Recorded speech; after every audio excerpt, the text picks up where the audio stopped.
Big boss season 10 ಇರೋದು ಇನ್ನು ಕೇವಲ ಒಂದು ವಾರವಷ್ಟೇ.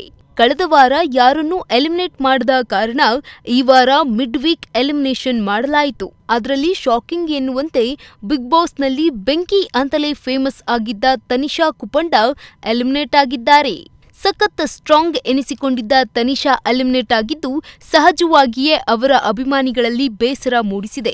ಆದ್ರೆ ಇಲ್ಲಿ ಗಮನಿಸಬೇಕಾದ ಒಂದು ವಿಚಾರ ಏನಪ್ಪಾ ಅಂದ್ರೆ, ತನಿಷಾ ಆಗಿ ಮನೆ ಒಳಗೆ ಹೋಗಿದ್ದ ತನಿಷಾ ಬೆಂಕಿಯಾದ್ರು. ಮನೆಯಿಂದ ಹೊರಬರಬೇಕಾದ್ರೆ ಬೆಂಕಿಯಾಗಿಯೇ ಹೊರಬಂದಿದ್ದಾರೆ. ತಮ್ಮ ಮನಸ್ಸಿನಲ್ಲಿದ್ದ ಆವೇಶ, ಆಕ್ರೋಶವನ್ನೆಲ್ಲ ಮನೆ ಮಂದಿ ಮುಂದೆ ಹೊರಹಾಕಿ ಭಾರದ ಮನಸ್ಸಿನಿಂದ ಮನೆಯಿಂದ ಹೊರಬಂದಿದ್ದಾರೆ.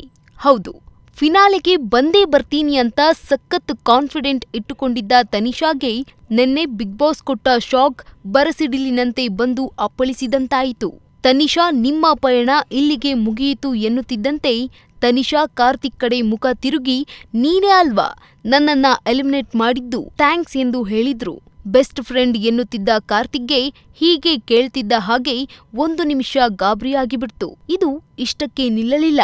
ಮನೆ ಮಂದಿಗೆ ನಿಮ್ಗೆ ಈಗ ಬಹಳ ಖುಷಿಯಾಗಿರ್ಬೇಕು ಅಲ್ವಾ ನಾನು ಹೊರಗೆ ಹೋಗ್ತಿರೋದಕ್ಕೆ ಎಂದು ಪ್ರಶ್ನೆ ಕೇಳ್ತಾರೆ. ನಿಮ್ಗಳಿಂದ ನನಗೆ ಸಾಕಷ್ಟು ನೋವಾಗಿದೆ ಎಂದು ನೇರವಾಗಿಯೇ ಕಿಡಿಕಾರಿದ್ರು. ನನ್ನನ್ನ ಮನೆ ಒಳಗೆ ಕೆಟ್ಟದಾಗೆ ಕರೆದುಕೊಂಡ್ರಿ, ಕಳುಹಿಸುವಾಗ್ಲೂ ಹಾಗೆ ಕೆಟ್ಟದಾಗೆ ಕಳುಹಿಸುತ್ತಿದ್ದೀರಿ ಯಾಕೆ ಎಂದು ಬಿಗ್ ಬಾಸ್ಗೂ ಪ್ರಶ್ನೆ ಮಾಡಿ ಗಳಗಳನೆ ಅತ್ತರು. ಮನೆಯ ಬಹುತೇಕ ಸದಸ್ಯರಿಗೆ ಒಂದು ರೀತಿಯಲ್ಲಿ ತನಿಷಾ ಕಡೆಯಿಂದ ಟಾಂಟ್ ಬಂತು. ಆದ್ರೆ ಜೀವದ ಸ್ನೇಹಿತೆಯಂತಿದ್ದ ಸಂಗೀತಾ ಮೇಲೆ ತನಿಷಾ ತುಸು ಹೆಚ್ಚೇ ಸಿಟ್ಟಾದಂತೆ ಕಾಣ್ತಿತ್ತು. ಯಾಕಂದ್ರೆ ಸಂಗೀತಾ ಮುಖ ನೋಡ್ತಾ ತನಿಷಾ, ಇನ್ಮೇಲೆ ಖುಷಿಯಾಗಿರಿ, ಶೃಂಗೇರಿಗೆ ಹೋಗಿ ಹೇಗೆ ರೆಸ್ಪೆಕ್ಟ್ ಕೊಡ್ಬೇಕು ಅನ್ನೋದನ್ನ ಕಲಿತೀನಿ ಅಂತ ವ್ಯಂಗ್ಯವಾಡಿದ್ರು. ಹೋಗುವ ಮುನ್ನ ಎಲ್ಲರಿಗೂ ಹಗ್ ಕೊಟ್ಟ ತನಿಷಾ ಸಂಗೀತಾ ಕಡೆ ತಿರುಗಿಯೂ ನೋಡಲಿಲ್ಲ. ಸೀಸನ್ ಆರಂಭದಲ್ಲಿ ಥಿಕ್ ಫ್ರೆಂಡ್ಸ್ ಆಗಿದ್ದ ತನಿಷಾ ಹಾಗೂ ಸಂಗೀತಾ ಸ್ನೇಹದಲ್ಲಿ ಬಿರುಕಾಗಿದ್ದು ನಿಜ.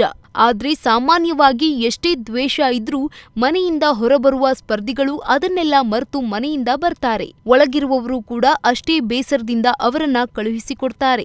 ಆದ್ರೆ ನಿನ್ನೆ ಸಂಗೀತಾ ಹಾಗೂ ತನಿಷಾ ನಡುವೆ ನಡೆದಿದ್ದು ಮಾತ್ರ ಎಲ್ಲರಿಗೂ ಇದೊಂದು ರೀತಿ ಗೊಂದಲ ಹಾಗೂ ಶಾಕ್ ತಂದಿದೆ. ಇದೆಲ್ಲದರ ನಡುವೆ ಸಂಗೀತಾ ಮೇಲಿನ ಸಿಟ್ಟಿಗೆ ಶೃಂಗೇರಿ ಹೆಸರು ಯಾಕೆ ಬಳಸಬೇಕಿತ್ತು ತನಿಷಾ ಅಂತ ಬಿಗ್ ಬಾಸ್ ಪ್ರೇಕ್ಷಕರು ಸಿಟ್ಟಾಗಿದ್ದಾರೆ. ಈ ಬಗ್ಗೆ ನಿಮಗೆ ಏನನಿಸುತ್ತದೆ? ಸಂಗೀತಾ ವಿಚಾರಕ್ಕೆ ತನಿಷಾ ನಡೆದುಕೊಂಡಿದ್ದು ತಪ್ಪಾ, ಅಥವಾ ಸಂಗೀತಾ ತನಿಷಾ ವಿಚಾರದಲ್ಲಿ ಏನಾದ್ರೂ ತಪ್ಪು ಮಾಡಿದ್ದಾರಾ? ನಿಮ್ಮ ಅಭಿಪ್ರಾಯವನ್ನ ಕಮೆಂಟ್ ಮೂಲಕ ತಿಳಿಸಿ.